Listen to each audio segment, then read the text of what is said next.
Have you ever met one of those people who just can't be stopped? It's like they're unstoppable. Yeah, I have. Me too. What's their mystique? Nothing stops these people. Don't stop. Welcome to Mission Unstoppable with Coach Frankie Picasso. You're about to meet some of the most amazing people. Stop. Don't stop. They've accomplished their goals despite insurmountable odds. They beat adversity, physical hardship, and traumatic events, and emerged triumphantly. They're people just like you and me, and they're winners. Are you unstoppable? Here's Frankie to show you how. Well, hello there, and welcome to Mission Unstoppable Radio. I know you guys are unstoppable, and if you don't know it, you soon will. My guest today is certainly unstoppable. He is a husband, father, 5th degree master belt, martial arts instructor. He's also a gifted technology entrepreneur and co-founder of Spiral Design Studio, who for 28 years has led an award-winning creative team in the evolution of major corporate brands, marketing, and web development. But that's not why he's here today. No, my guest today is also a #1 best-selling author, spiritual teacher, inspirational speaker, and minister from New York. Now, on October 3rd, he released his 3rd book, Soul Ciphers, Decoding a Life of Hope and Happiness. But prior to this, some of you may remember the #1 bestseller, The Hitchhiker's Guide to the Soul, his 2nd book, Daily Downloads and Fortune Cookies from the Universe.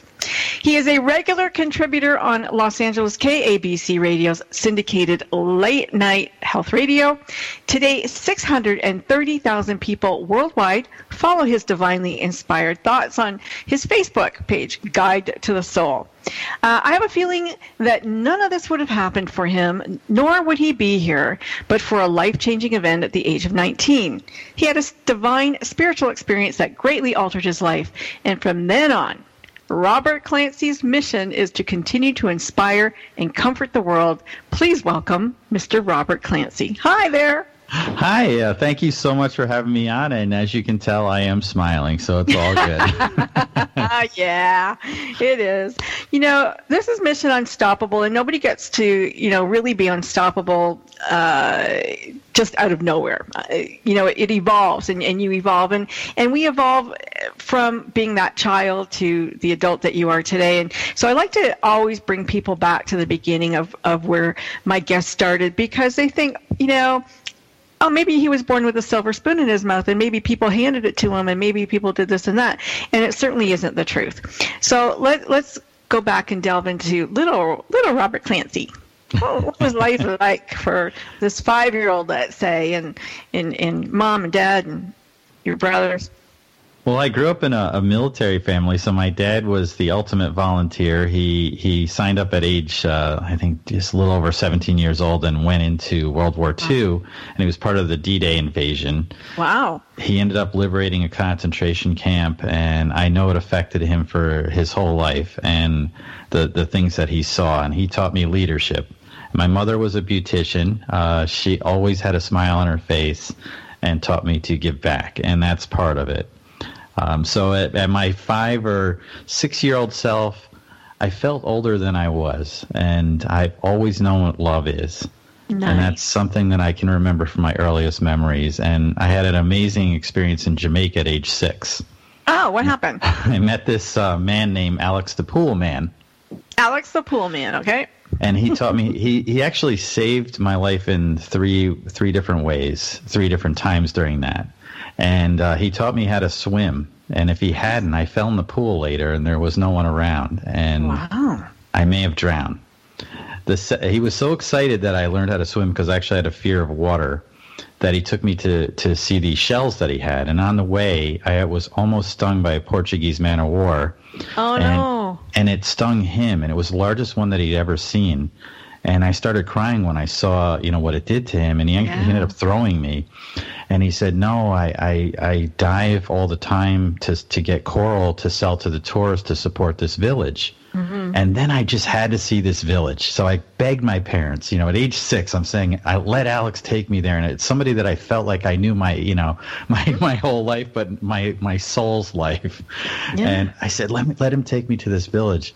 And they made arrangements with the resort, and he actually drove me up. Probably wouldn't happen in this day and age, but this was 1971. Yeah. And I got to see this amazing village, but it was the first time that I saw poverty on that level. And there were thatched roofs, and the village actually, all the kids came out. They had torn clothes, but they brought me fruit and put it all around me. And I kept telling them, no, I'm just like you. And they made a palm leaf crown and placed it on my head. And they put me on a donkey, and they walked me through the village. So I had this amazing mystical experience while I was there.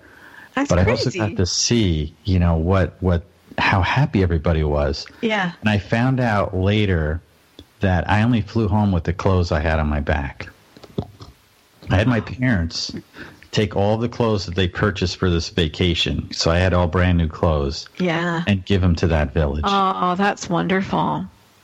Because it does, volunteering and thinking of others and giving, it really does start with our parents a lot of the time. I know my kids see that I did things and I see that they do things now. And they go, well, because you did it. We see that you did it. And that's a wonderful gift to give to them. Yeah, and my son is, he's just the same way. He just worked and finished for his Eagle Scout. Nice. And he gives back. He's got a very kind heart, so I see that same leadership. And now it's like I'm handing, the baton on to him to carry through his life. But you had a brother, and did you have a sister too, or just a brother? Yes, two brothers and a sister. Yeah. Oh, wow, so big family. Yes. And do they also volunteer? Did they get into that as well? Yeah, my nice. my next up brother was the fire chief, so he volunteered there, and they've done amazing things. And sure. yeah, we've all done something. My sister's given her time at the Teresian House, which is an elderly home. So yeah, we've all been got that spark. Yeah, that's great. I love that. I love to hear that. And so this mission, 6-year-old grew up and at 19, I read that you weren't in the best of places, that you were kind of living hard. You're drinking too much, and your friends some of them had committed suicide, and some had died in car crashes. And it's funny, when you graduate high school, a lot of times it is a time when your friends, you recognize that, gosh, some people are dying. It's really strange. And it happened to me because I had like 3 or 4 friends die right out of high school. It's a strange feeling because the mortality finally hits you. So what was it like for you? Yeah, same. And I really just checked out at that point. I didn't really care about myself anymore. I was a straight A student. I am the most logical person you're going to meet on this planet. I got 100 on a logic exam. Yeah. Out of like 500 people. Wow. I'm the only one in the university to get 100 on it. And 100 average too in that class. So that's how logical I am and science-based. And I just stopped caring. I didn't want to feel anything. I was almost kicked out of college. Then my girlfriend broke up with me, and all my other close friends were away at college. So everything just fell apart, and it was in about a 2-month span. Wow. And so I was doing a lot of things I shouldn't have been, and didn't want to feel. I just didn't want to feel. Because it's too painful.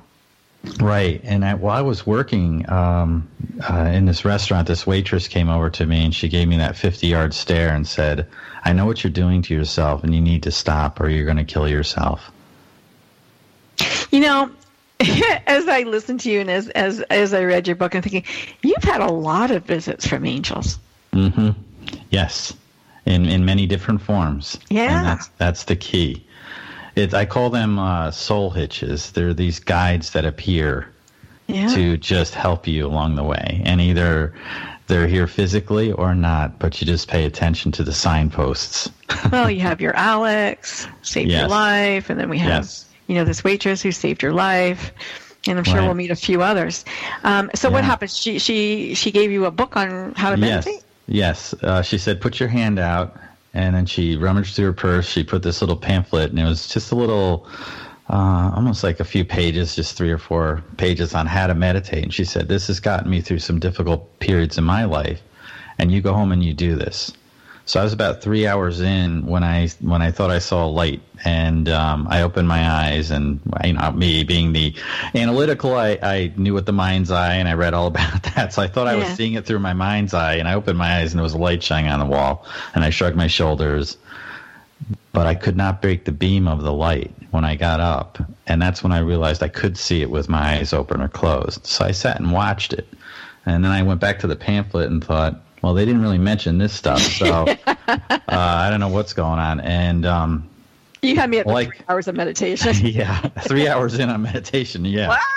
And and before I started the meditation, I did say a couple things. I said, I need help, and if there's a God, you need to show me something today, or I'm done. And that's when I started the meditation. And this light looked like a star, and then it just unfolded like a butterfly into an angel. And it was coming toward me almost as if there was a hole in the wall. I know it sounds crazy because I kept this a secret for 30 years. Yeah. Even from my own family. And this 7-foot entity was merged into the room. And I got to look into the eyes of this angel. I mean, she came nose to nose with me. And I think she may have kissed me. But I never felt anything physically because it was in like a spirit form. So there was no sound, no words. Everything was communicated to me in pictures and in thought. And I believe she healed me. She floated forward and touched me with her index finger in my forehead. And I was plugged into heaven and everything. Wow. And I wanted to run outside and say, God's real, heaven's real, tell the world. And I talked to myself in the mirror and I said, they're going to put you in a straitjacket. So you're just going to have to live with knowing for the rest of your life. And it's kind of a big thing to carry. Yeah. And to know, and then have that. And so I just lived for the last, 30 plus years. And on December, I decided to woke up differently that day. But that in 2012, that's when I told my dad the night my mother was going to pass away. And I knew she was going to pass at 2:30. And I just said, I know you guys have been married for 64 years, but I have something to tell you. I'm going to stop you right there because we're going to go to a commercial break right now. Maybe a good place to stop. Sure. When we come back, we're going to talk more about this heavenly visit. Robert Clancy, his book, his whole life, really. Don't go anywhere. We'll be right back. Don't stop listening. Mission Unstoppable with Coach Frankie Picasso will continue right after these messages. Stop. Information about book publishing is power. The power to change your authoring life. And the power to change the lives of your readers. So join us for Your Guide to Book Publishing. Everything you want to know but didn't know what to ask. With your host, Dr. Judith Briles. Thursdays at 6 p.m. Eastern, 3 Pacific. You'll hear about statistics, scenarios, and strategies on what to do now. As the book shepherd, Dr. Judith Briles is in. And each week, she will include publishing professionals that will reveal tips and secrets to the author's journey. If there is a book in you want to listen, learn, and yes, call in with your questions each week. For more on Judith and what she can do for you, check out her website, thebookshepherd.com. It's your guide to book publishing. Everything you want to know, but didn't know what to ask. Brought to you by Author You and The Book Shepherd, with your host, Dr. Judith Briles. Thursday evenings at 6 p.m. Eastern, 3 p.m. Pacific. Reaching out from the heartland of the United States with quality programming, this is TogiNet Radio. It's words you never heard. So last night, my husband was laughing as he was reading about the differences between men and women. According to the article, men get single tusks or hiccups more often than women. Everyone knows that women are better at multitasking than men. I'm good at both multitasking and procrastinating, which means right now there are 28 things that I'm putting off until later.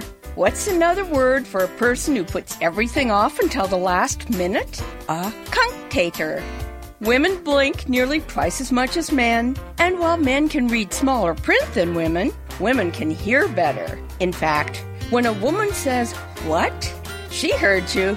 She's just giving you a chance to change what you said. It's words you never I'm Carolyn Davidson, and you can have fun challenging your words you never heard vocabulary with my free app, Too Funny for Words.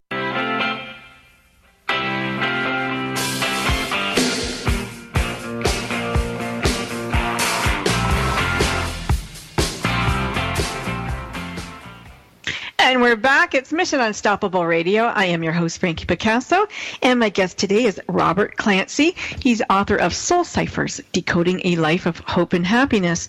And within that book is this story of an angelic visitor who came and really saved Robert's life. And on the deathbed of your mother, you went to tell your dad about what was happening.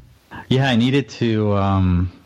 I just wanted him to know that she's going to be okay. How many years had passed? This is almost 30 years after. Oh, okay. My encounter, yeah. And he had a stroke. He was in a wheelchair. He didn't say anything that night.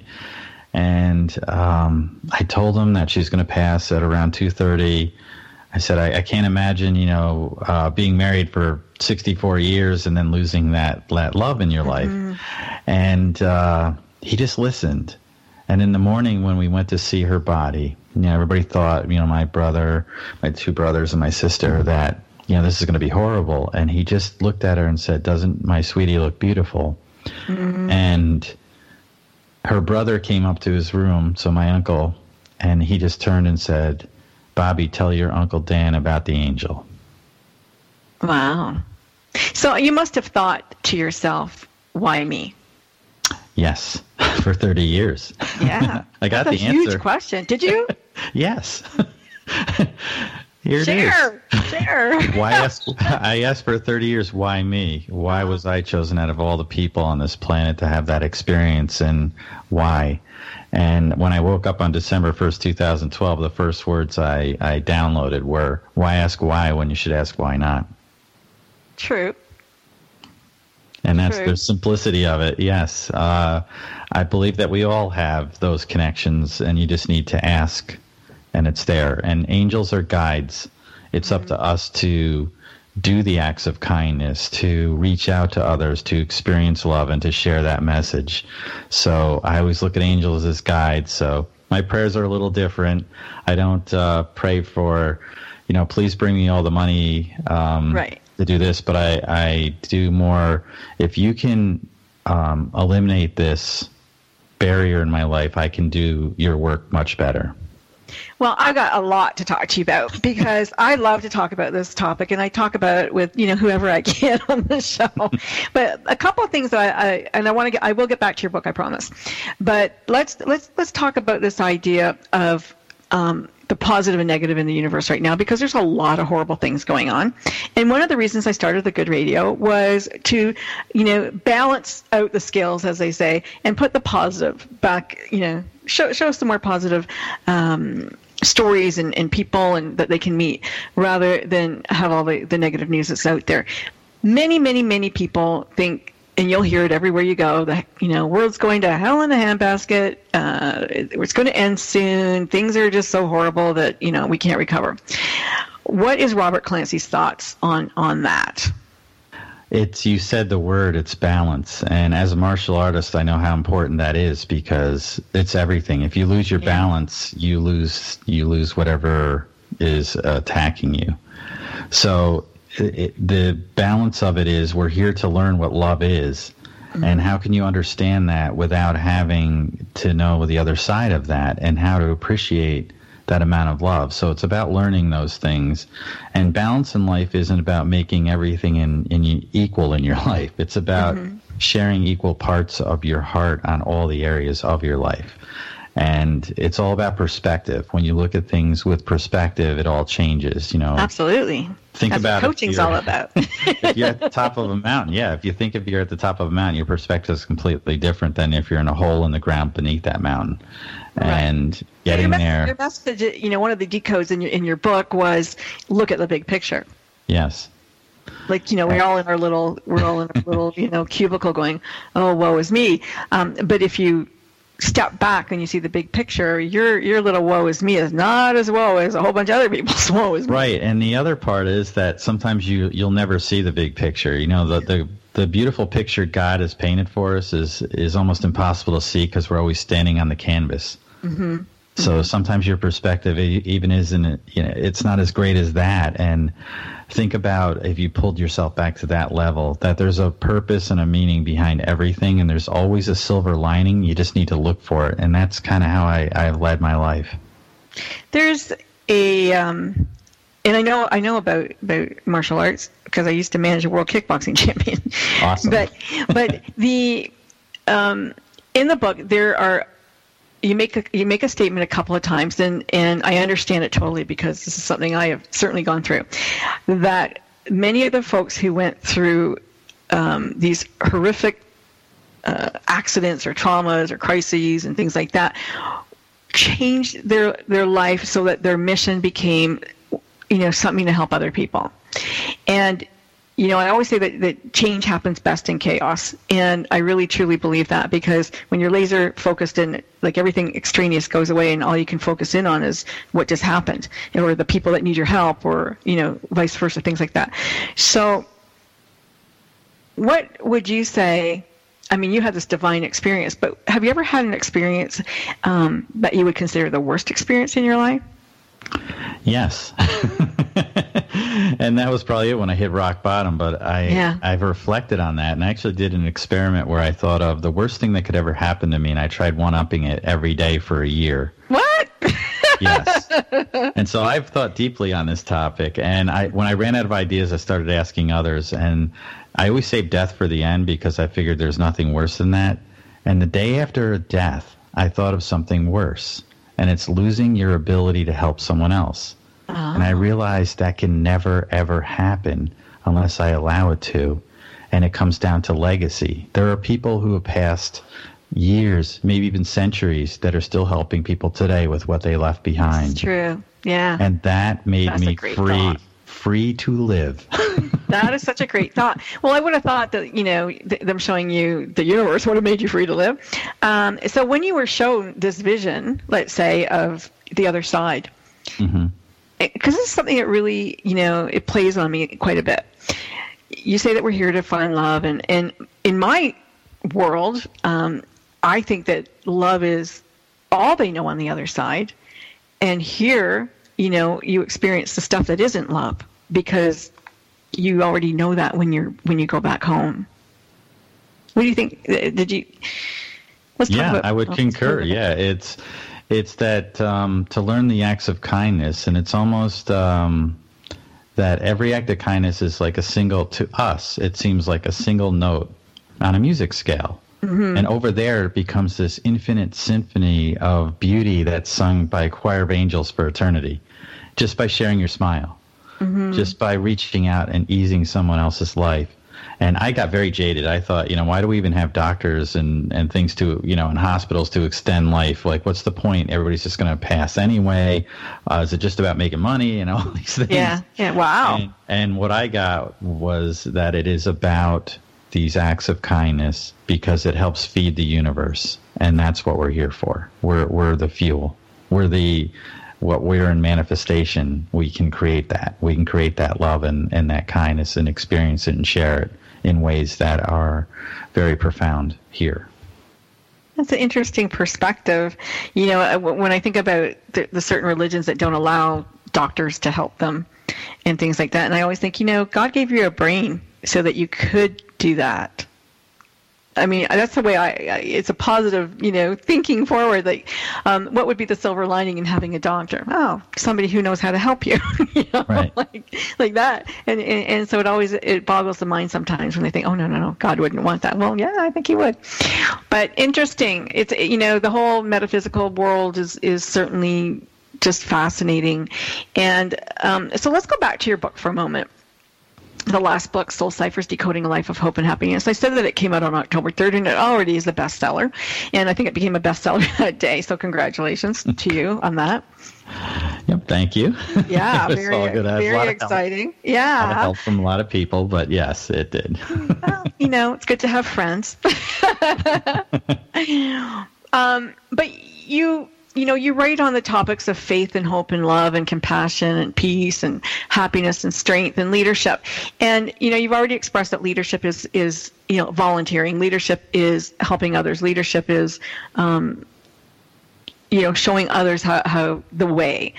Now, where did the idea of this cipher come from? It's like, it reminds me of when they had the Aboriginal, the guys in the war, and they said, yeah, you guys are going to be the ciphers. You guys are going to figure this out, right? Yeah, the secret codes, yes. Yeah, the secret code guys, yeah. It came from my first book, because I wrote the book. It's similar. It has these inspirational stories, and I had many people come up to me saying, I saw how you did forgiveness, or how you transcended this, or how do I do that? And I thought, wow, they didn't make the leap through the story. So I figured I would write these decodes, and I'm also a programmer. I told you I am the most logical person you're probably going to meet, and I am a coder. So I thought, why not combine my spiritual side with my logic side and decode what makes people happy, and how do you find happiness in this life, and how do you decipher that, and how do you transcend those things? I deal with some pretty heavy topics, grief, loss of a child, loss of a parent can be devastating to someone. And my family's experienced that. My brother's daughter passed away 2 years ago, and she was 18 or 19 in her second semester of college. Our family went through that right after my dad passed away. So, there's a lot, and there's ways to transcend that. Grief is a tough one. It has it's funny because you think it's gone, and then even years later, you'll be driving and boom, it hits you. Yeah. It's very strange. We're going to go to commercial break in just about a minute. Robert, why don't you give out your website right now? We'll give it out again, but... Yeah, it's guidetothesoul.com. So it's just like it says, Guide to the Soul, SOUL.com. And that's Perfect. When we come back, would you tell your Grand Canyon story? Sure. Yeah, that'd be great. I'd love to hear that again. We're going to go to a commercial break, and when we come back, Robert Clancy is going to share a story from his book, and it's a great story. You're going to want to hear it, so you can go to the bathroom, get something to eat quick, you can grab a drink, but make sure you come back and sit down and listen to it, because we want you here. Thank you. We'll be right back. It's Mission Unstoppable Radio.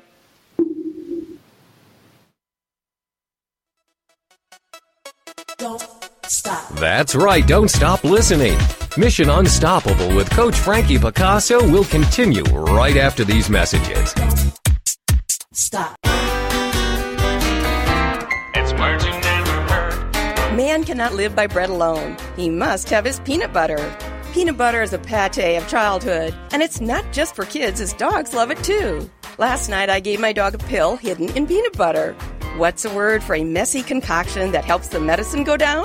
Sliver sauce. Mice apparently prefer peanut butter to cheese when it comes to luring them into the trap.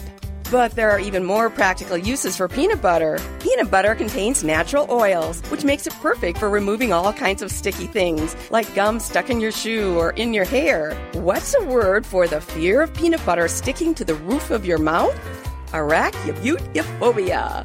And according to Barry Goldwater, if you don't mind smelling like peanut butter for 2 or 3 days, peanut butter is a darn good shaving cream. It's words you never heard. I'm Carolyn Davidson, and you can have fun challenging your words you never heard vocabulary with my free app, Too Funny for Words. It's the Fitness Minute with fitness expert Annette Hammond. Lifting weights increases your metabolism. The Journal of Sports Science and Medicine reports that people who pair aerobic exercise with resistance training eat 517 fewer calories a day than those who do only cardio work. The combination workouts may increase the hormones that make you feel satisfied and boost the body's ability to break down food and stabilize blood sugar so that you feel fuller longer.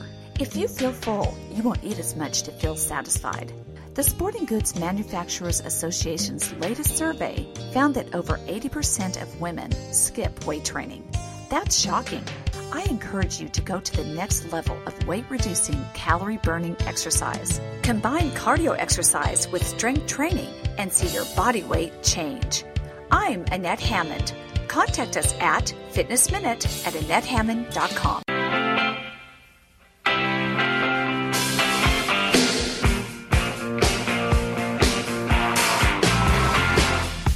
Yeah, and we're back. We're back with author Robert Clancy. I'm your host, Frankie Picasso, and you're listening to Mission Unstoppable Radio. Before we went to our break, I asked Robert to kindly retell his Grand Canyon story, and I just want to say the Grand Canyon is one of the most amazing places on earth, and it was so fun to read, in that chapter that somebody who stood next to you was like in awe as well, because I really felt when I went there and I stood at the edge of this canyon, I went, oh my God, God exists. God is real. Like, isn't it bizarre that you feel that? But everybody feels it when they go there. Well, yeah, I'm from upstate New York, and when we certainly have some mountains here, they're just not quite, as grand as they are there. Yeah. And there's railings. And when I first got to the Grand Canyon, I thought, who the hell left a railing off this thing?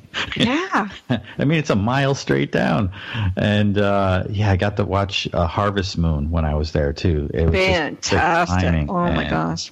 Beautiful night, full moon. It was, that orange color, and just sitting there in that peace. And went there with a friend, and, we thought, okay, well, tomorrow we're going to hike into the bottom of this thing. I mean, that can't be too bad. It's only a mile down there. Mm-hmm. And, we're looking at the maps, and I picked Bright Angel Trail. I thought, hey, it's got angels in it. How bad can that be? So I had a sign. And our hotel was about a mile or two away, so we just decided, let's just walk over the trailhead. We can just do that, and we'll hike down in it. We got up nice and early, got a sandwich, a bottle of water, threw it in a little backpack thing, and headed down Bright Angel Trail. And I remember when I got to the trailhead, there were people coming out of it that looked like they had been to hell. They were just drenched. Their faces were red. They weren't looking up. Their hands were on their thighs. They're breathing heavily. I thought, wow, these people are out of shape. And I just went down, and that's when I learned what a reverse climb is. And I've even talked to climbers, and they really don't realize what that is. But a reverse climb is when you go down into something, and the climb starts when you make the turn. So I was going down very fast. And I was a few hours in, and had, about a quarter of, a little bit of water left in my bottle. I wasn't hungry. I wasn't thirsty. And I passed a park ranger, and this guy, his hat was drenched. And he said, we lose people on this trail. Mm-hmm. And I was looking down, and I could see the little ant trail going to this little tiny Monopoly house at the bottom of the canyon. And I said, that's a weird place for a gift shop. He said, that's not a gift shop. That's where you get your water for your return. And he said, good day. So he kept going. And I thought, wow. So the house isn't getting any closer, but it really did look like ants going in it. And it's the first time, they say when you stand on a building, it looks like ants, but this did. This was the perspective I had. And so I kept going, and now we're about 4 plus, 5 hours in, and I see this sign. It says, warning. If you choose to pass this sign and you do not have 4 liters of water on your person, we will not be able to rescue you or recover your body for some time. The U.S. Park and Rec Service. And somebody scrawled, have a nice day with a smile. Yeah. And if you were illiterate, they had pictograms on this thing that showed like water with a happy person and then like a tombstone. Oh, my God. And a bottle. And, but I wasn't thirsty and I wasn't tired, so I kept going. And I turned to my friend, and I said, I think that park ranger meant lose people mean they die. Yeah. And then, we said, I'm going to turn around. And he said, I'm so glad you said that, because I've been thinking that for the last hour. And that's when our hike started. Yeah. So think of being on a rocky staircase for twice the time that you went down. So by the time I got to the trailhead, it was dark. I didn't have any water left. My hands were on my knees. I was breathing heavily. I looked like those people I saw earlier. Yeah. I looked over at my friend. I said, I can't believe we didn't bring the car with us. And we had to walk back to the hotel. What a horrible... Walk is not really what I was doing. I was picking up my legs with my hands and moving forward. My gosh. That's crazy. That night I laid there and I thought, this is what happens to people in life. Yeah. You go down fast. But you got to make the turn. And I thought of the people that lost their lives on that trail who didn't ask for help, or the people that saw those people and didn't offer help. And that's what happens. And that's a reverse climb, but you can make it back as long as you make the choice to turn around. And yeah, the metaphor is it's not going to be an easy journey to get back, right? But you can get there. And there were people on that trail who helped us, who offered us water. They said, "You guys look like you're not doing too good here." So, and those things. And as you're going down into that Grand Canyon, you're going into a desert, and you're slowly dehydrating. So you don't realize that you're dying as you're going down if you're not properly prepared. And, the funny thing is when we were checking out, we were still walking funny. It looked like we had gotten off a horse that we'd been on for 3 days. And the receptionist was smiling. She said, "Where you boys been? Were you hiking in the Grand Canyon? Did you go to the bottom?" I said, "No, I didn't make it." She goes, "What trail were you on?" I said, "Bright Angel Trail." She said, "Oh, you know what the nickname for that trail is? It's Satan's Staircase." I said, "Yeah, I kind of got that. I've been to hell and back, so it's all good." No kidding. Well, there was what you said just sparked something, because in the book, they didn't ask for help. Those people didn't ask for help. And there's a little story in your book about a little boy who went, I think, was he at a hospital or something? Anyway, he saw suicide and he asked his mom what that was. Yeah, tell that. That's a great segue. I saw it on the news. Yeah, it was on one of the news channels, and this little boy was at a veterans hospital, and he was asking his mother what, he saw a poster and it said something about, suicide prevention, and she didn't want to mention what that word was, and finally she told it to him, and he said, "Well, why didn't they just, do something?" He thought about it, and he just asked for some Post-it notes and a marker, and he just went and wrote, "Ask for help," and stuck those on the wall. Out of the mouth of babes. Yeah. So sweet. Yeah. And that's really key, is when you're struggling, you feel weak. You feel like I can do this on my own, or I don't want that help. And, we're sort of trained or taught to give. It's hard to receive. Yeah. And that's where we have a struggle, is asking for help and receiving that help, and going out there and saying, "Hey, I messed up," or "Hey, I'm struggling with this." And that's where the difference is. And when you can change that perspective of receiving is just as great as giving, then, you'll make that transition.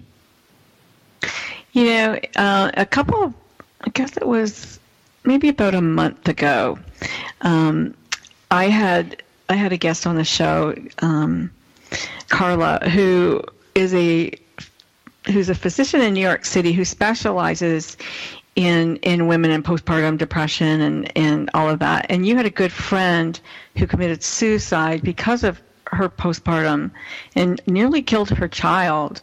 And I mean, it's very serious stuff. And you wonder why she didn't ask for help.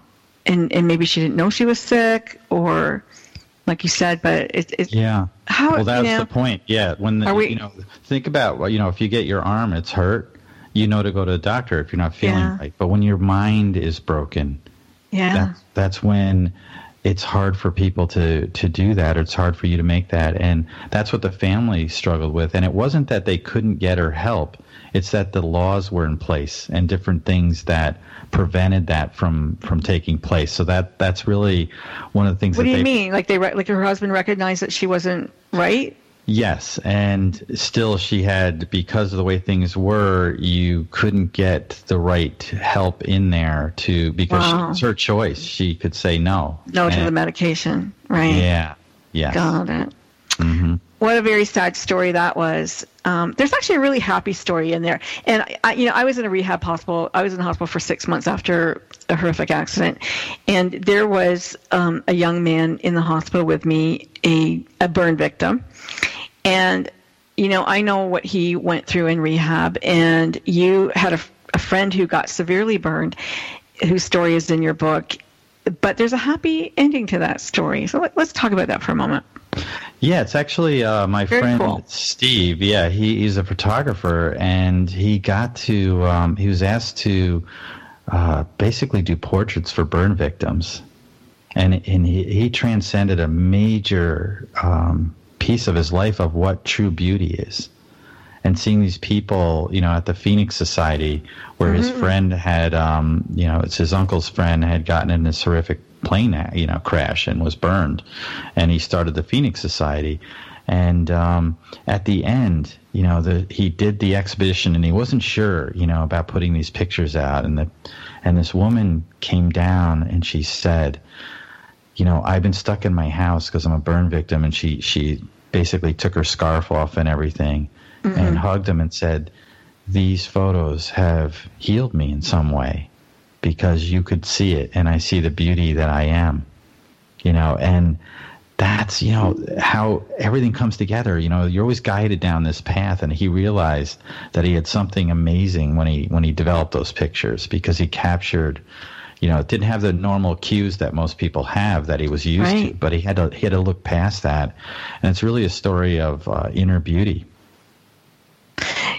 It's amazing. And, Taria Pitt, people know her. She was during a big run, she got burnt she got caught in a forest fire, I guess, and she couldn't get out. And here's a beautiful woman, a model whose life has changed. And so, I love that, the eyes are the window of the soul. And so when you take this photograph, you're really going inside their soul instead of just seeing the outer, what we're so used to looking at, just the outer house, I guess.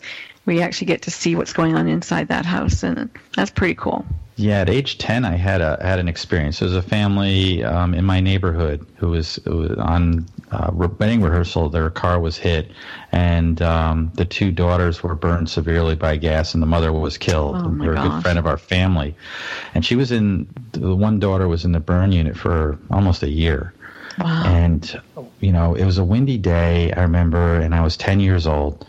And they had this kite. This was an engineering family, so they had this giant kite in there, and they couldn't get her out. And they said, we can get Sheila to come out if we fly this kite. So the whole neighborhood, all the kids pulled together to fly this kite. And the string broke, and they all went running after it into the woods. And I was there winding the string up when these 2 feet appeared next to me, and it was her. Oh, wow. Wow. I couldn't look at her. And she knelt down. Understand that. She knelt down and took my hand and said, "It's okay to look." And she then joked and said, "At least my nose stays on." And when I looked up, now she had 5th-degree burns from the shoulders up, and she could have been a model, and she looked like basically a walking skeleton at this point. Sure. And I remember looking up, and she took my hands, and she made me look into her face, and I saw her beauty. Wow, at 10. Yeah. That's a great way to go to our commercial. That's extraordinary. And, sometimes you wonder why people fight so hard to stay here in so much pain. We're going to go to a commercial break, but we'll be right back with Robert Clancy. Stop listening. Mission Unstoppable with Coach Frankie Picasso will continue right after these messages. Stop. It's words you never heard. When residents of Alligator Point, Florida, discovered a 400-pound Gaberlunzie bear raiding their garbage, they called the local wildlife authorities. The officers came out and shot the bear with a tranquilizer dart in order to move him. Unexpectedly, the frightened bear swam out into the water, where it started to drown as the tranquilizer began taking effect. Adam Warwick, an officer from the Wildlife Commission, jumped into action, swimming towards a juggernaut bear, while the other officers tried to figure out how to rescue both of them. Adam was somehow able to grab the bear and paddle 25 yards to the shore, saving the bear's life. The bear was then loaded on a truck and transported back to its home in the forest.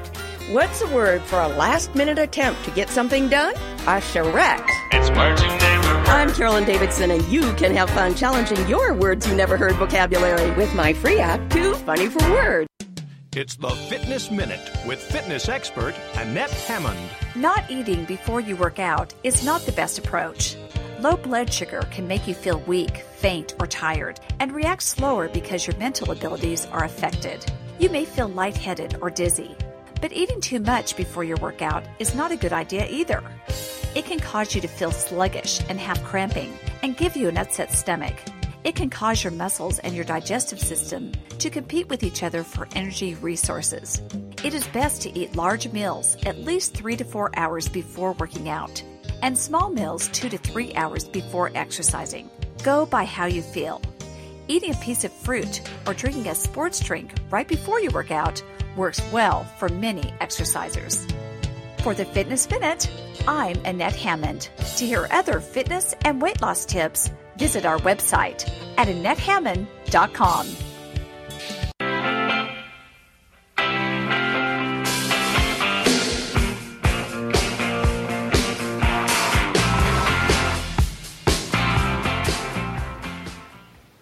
Yeah, I'm going to go out on a limb here and just say love is the answer. Whatever it is, love is the answer. It's also the question, and it's always the answer. Yeah, it's interesting how that works, isn't it? Yes. In the book, you talk about the black box, that we all have a black box in us somewhere, that it's like our Pandora's box that we're afraid to open. Maybe we don't even know it exists. It's so deep and dark in there, but we have it. Let's talk about that for a moment. Yeah, I've looked at this area, and I had an exchange student stay with us, and she was really outgoing and just had all these amazing. And one day I just looked over, and I thought, you're like this. What everybody sees is this giant cinema screen, but you're the little projector behind it. And she started crying, and she thought, that she said, I knew my dad, or I didn't know him, and I found out that she did. But it was a very abusive relationship up until she was 8 years old, and it was her black box. And no one knew about that black box. And at the end of this, we decided to, what she could handle. She went upstairs, she came back down, and she said, okay, I need to talk. And that's when, it's in a place of trust to be able to say things and to talk about difficult things. And I wrote this chapter, and I let her read it, and she said, I'm so glad that you did this because I know it's going to help other people like me. Yeah. And what's really wonderful, about it is that once it's been disclosed, it's gone. Yeah. Yes. You open it and you release it. Yeah. And that's the beauty of it. The black box is sort of this dark place where you store all those things that they're too painful in your life to deal with. And sometimes you don't even know you have a black box. Yeah. And it could be just this obstacle in your life. And she said at the end, I'm going to write you a letter. I'm going to tell you everything that's in my black box. But I don't want you to read it until after I leave. And the letter simply said, there's nothing in there. It's gone. You've already released it all because you already saw it. Now, did you see her change in a physical manifestation? Yes. And she was then ready to see her own beauty and her own self-worth. And that's really what it comes down to, is understanding that, as humans, we're all flawed in some way, just, like diamonds. But when you shine the light on any of them, they're all beautiful. And so just rise up to that light, the light that's within you and what you have to bring to the world. We all have something great to bring to this world. And when you see that in that kind of light, then you can shine. Mm-hmm. Women have a hard time shining. And I don't know if it's the industries that tell us what beauty is, and that just makes them feel so inferior and unconfident. Any thoughts on that? Yeah, having the exchange daughter in my life, I kind of saw, for the eyes of a 17, 18-year-old in that respect. And, she taught me a lot with that. But then she has this inner strength, and that's really what we keyed in on is, take that, because you're going to bring something amazing to the world, and believe in yourself. And what you see in the mirror is not what everybody else sees. Mm-hmm. They only see that beautiful piece of who you are. And you need to trust that, because in the eyes of God, there's no mistakes. And I look at this. People even find fault with the greatest masterwork on this planet, the greatest piece of art. And they'll find something with it that's wrong. And so when you realize that someone finds fault with you, realize you're one of God's masterworks, and he doesn't make mistakes.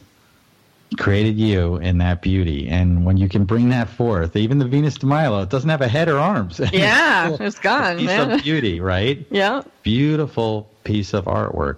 And that's what we all are. We're just this amazing sculpture that's always being refined. And in my martial arts journey, every time I go to class or teach, I'm learning as much as I'm teaching, but we're always shaping. I think of it like an ice sculpture, and you're just constantly shaping the little parts until it becomes this masterwork.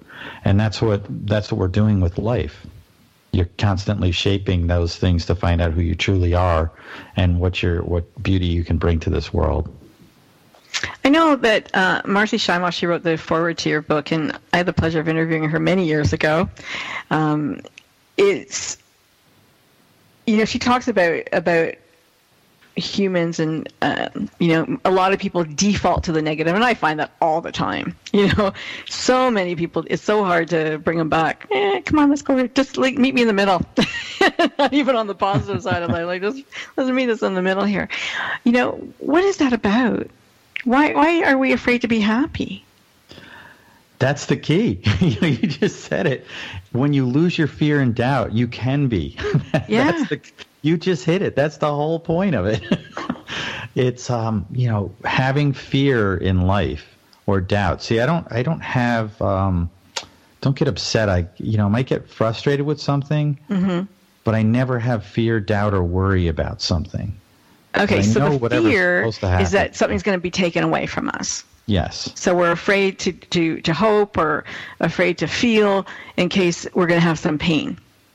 Right. Is that what you're thinking? And I love the three words, faith, love, and hope. There's no synonyms really for those words. And hope never leaves your side unless you choose to let go of it. It's always there. You always have access to it, just like you always have access to love. Just like you always have access to the other two, when you put those two together, you have faith. Because faith is a belief in something you're not sure of, but you put it out there. And that's trust. Trust in the truth. Trust in everything that is there. You're always held, and you just need to ask. Yeah, it's interesting, isn't it? We have the code, people. That is the code. I have these little math symbols, What are you going to do with it? That's what we'd like to know. Yeah, I mean, you know what? It's so easy.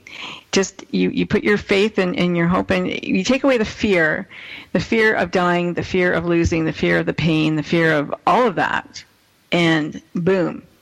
Yep, hope minus doubt is faith. I have these little mathematical formulas that are in my head all the time. Yeah, it's great. It's great.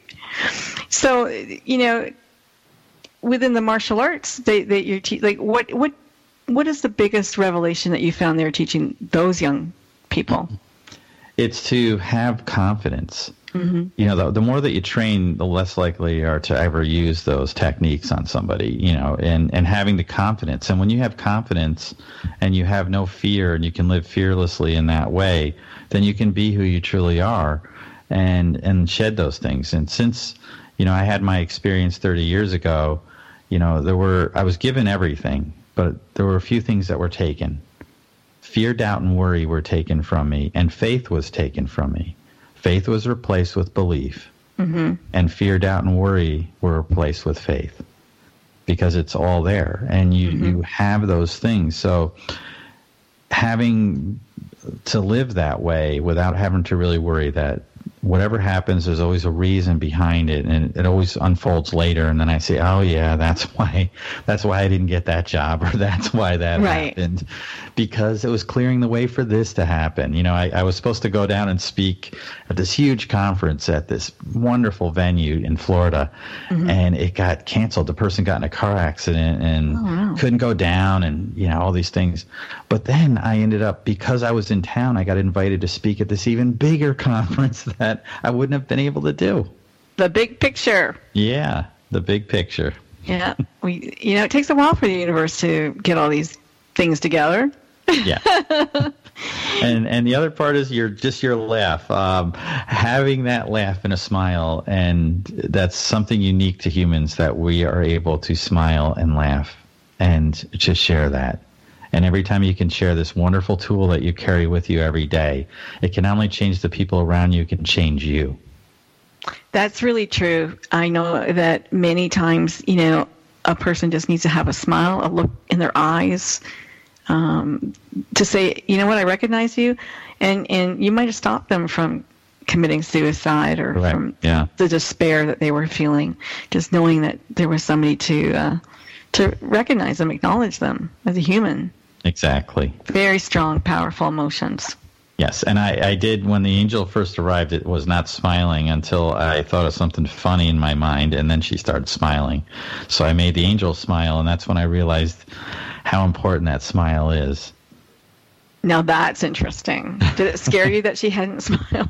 No, she just had sort of a neutral Mona Lisa sort of look on her face, a little less smile than the Mona Lisa. But when I thought in my mind, well, the first thing I said was, oh my God. And the second was, what are we doing here?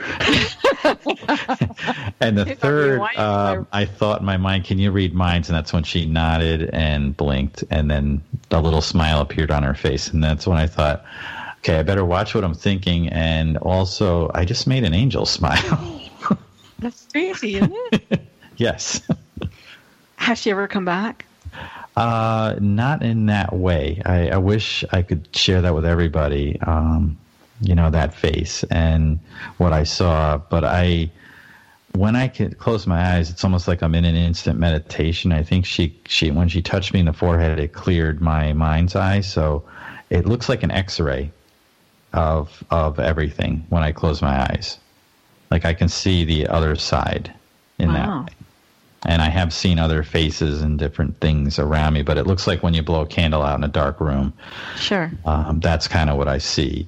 And I experimented with it because when she was in front of me, I was able to close my eyes and see that and then open them, and I'm like, wow, it's like the blurry version, the sharp version.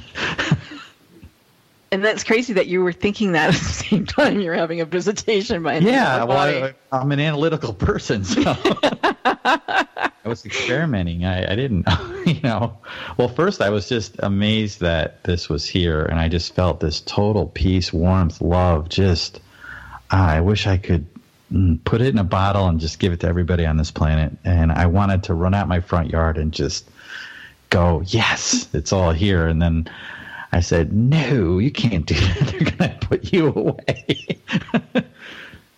Oh, my gosh. I just want to say, first of all, thank you for being my guest today, because you're absolutely delightful. We have just 30 seconds left. So I just, Robert Clancy, please go and get, his latest book, Soul Ciphers, Decoding a Life of Hope and Happiness. We already gave you the code, but you know what? Maybe you need to hear it a little bit more. Maybe you need to hear it over and over and over for it to penetrate and change your perspective on life. Thanks again for being my guest. Thanks again for joining us on Mission Unstoppable Radio today. And Karina, thanks for producing the show. We'll see you next week, everybody, on Mission Unstoppable. Happy Halloween, and be safe tonight with your little children. Don't stop. When the chips were down, they didn't stop. Stories of people who, when the odds were against them, turned defeat into victory. You've been listening to Mission Unstoppable with Coach Frankie Picasso. See you next time, and always remember, Don't stop.